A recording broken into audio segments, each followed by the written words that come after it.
Okay, you guys, what I have here is I got 4 rifles, and I put them all at the end of the table so you can see the links. And this one up here is a Hatsan 135 and 177. Actually, all of these are 177. Spring piston. This is a Gamma Silent Cat, that's spring piston, so these don't have nitro pistons in them.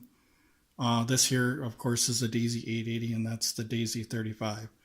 Now, what I wanted to show you is the best pellet, pretty much lead-wise, which is the best for penetration that I found in soft and hard materials like wood and stuff. For instance, this Daisy 35 here, this 21 grain pile driver was doing 415 feet per second through my crony and gave me a penetration of a ½ inch, which is really good for the Daisy 35. The Daisy 880, 457 feet per second. Same thing, pile driver, this one here, but a little bit deeper, 3/4 of an inch. And what's interesting, comparing the Daisy 880 to the Gamma, is this right here. The 10.34 grain air arms penetrated 3/4 of an inch. It was going 711 feet per second. So out of the Gamma Silent Cat, it matched the Daisy 880. So the Daisy 880 does have potential for penetration and stuff like that compared to the Gamma spring piston rifle here. So that's pretty good to note, that a Daisy 880 can have some good power if you give it the right pellet. So the Daisy 880 does love heavy pellets. I've noticed that. It really does. Okay, and then I'm going to show you the Hatsan 135. Now, it's important for spring piston rifles that you never shoot pellets that go Mach speeds or pellets that are too heavy, because you can damage the seals. So what I do is I stick around 9 grain for this one, or something that's subsonic would be fine. Same thing with this one, and then go all the way up to, with this one, maybe 15 grains and stop, but not 15 grains for this one, maybe about 11.5. But that's just my preference. I don't know where the breaking point is, but I've had spring piston rifles for over 17, 18 years now. Had these kind of rifles here, like Daisy 880, for even longer than that, than I can remember. It's just that I couldn't afford them when I was younger, the spring piston ones. But now that I'm older and stuff, obviously I can afford them. So, the Hatsan 135. So this one here I couldn't crony. And like I said, this one's going too fast. It's going to smash that seal, so I didn't crony it. I just wanted to see what the penetration was. But this is a 6.48 grain. This is a Beeman Kodiak lead-free. You guys also would know it as being a Barracuda H&N 6.4 grain lead-free pellet. So we've got 1 1/8 inch penetration.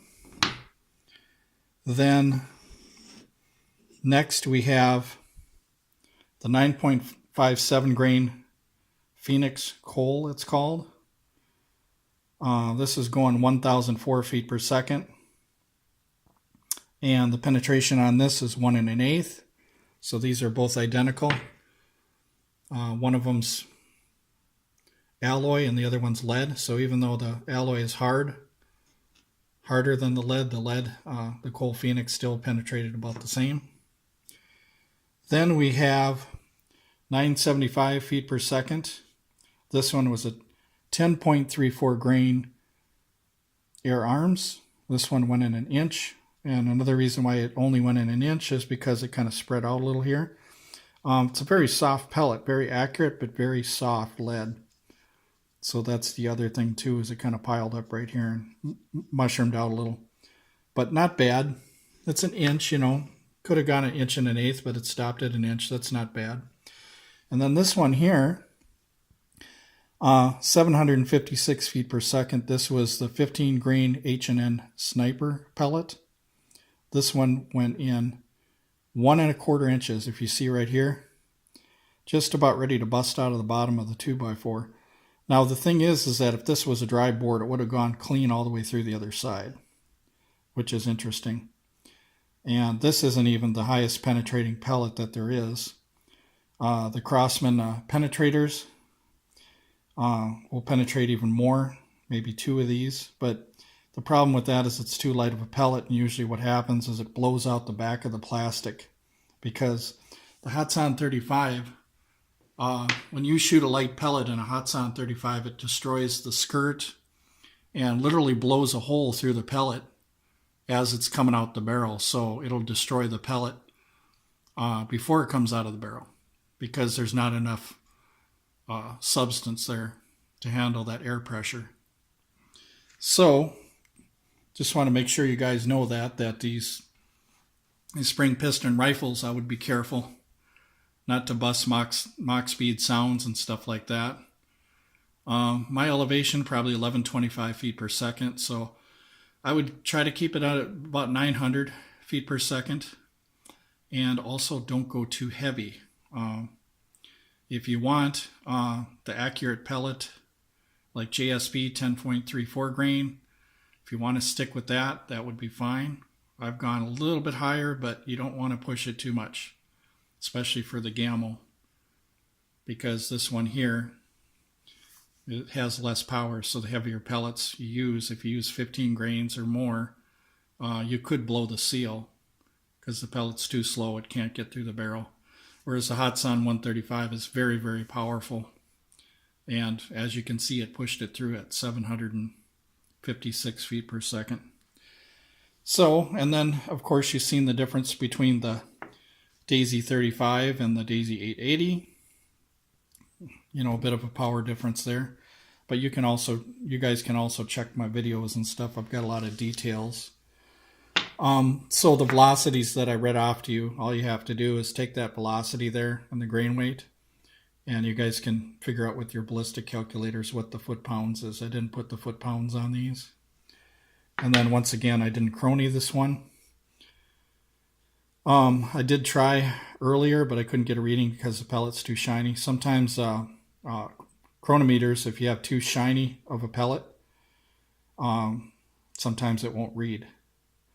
So you have to fire over and over again. And I don't want to slam that piston up against the breech wall, so I decided to just quit right there. So, but anyway, oh, excuse me, not this one. I'm talking about the 6.48 grain. This one, I decided not to crony it.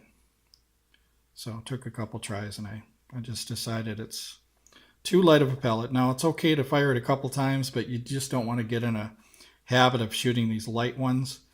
It does fit really tight in the bore, which I know is really good. I like that part about it. So it would make a great, hunting round. It could shoot through stuff really good. But yeah, I would stick with the heavier pellets if I were you. So hope you guys enjoyed the video.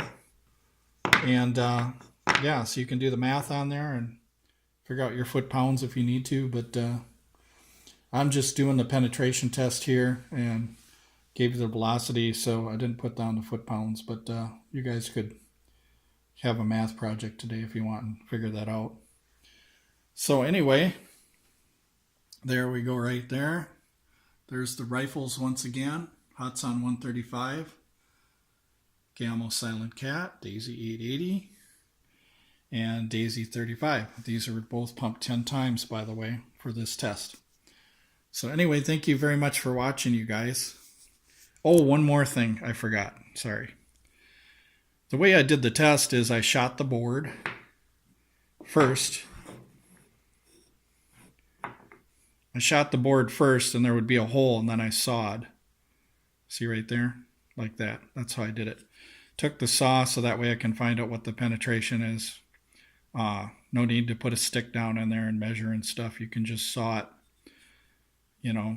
real carefully down there. Now the saw blade on my saw isn't that great anyway, so I decided to shave some of the lead off there, so I didn't care if it was going to dull the blade or not. I just decided to do this experiment. Like this one, you see I got a little too close, but heck, it's an experiment, right? So we got to find out how to do this the good way, so people can see what's going on. So anyway, thank you very much for watching, you guys.